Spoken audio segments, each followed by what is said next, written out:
National power lifting रे पिंकी बहुत भल रेकर्ड है किंतु से अल्प के बंची गले वाश आउट रु तार एशिया सिलेक्शन पाई मध्य से हो पारि न थांते किंतु लास्ट लिफ्ट रे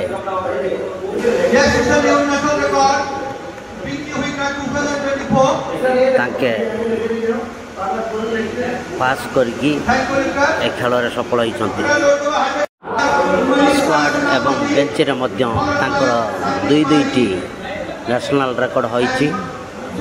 आपण वीडियो भल से देखंतु तांके बेंच रे मध्य नेशनल रेकर्ड करिछंती।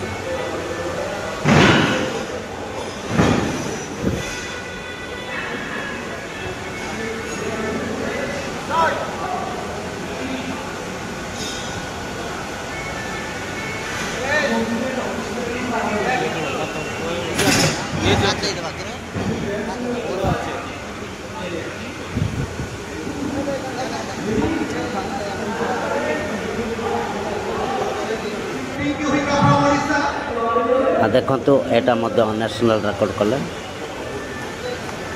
बेंच रे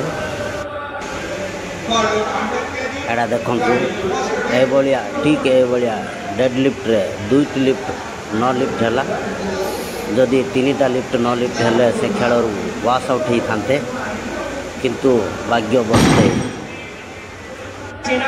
लास्ट रे सुनो स्क्वाड करी पास करी गले तेणु तांको ग्रुप रे से पदक जीतवा सहित से एशियन गेम्स पाई मध्य सिलेक्शन होइछंती।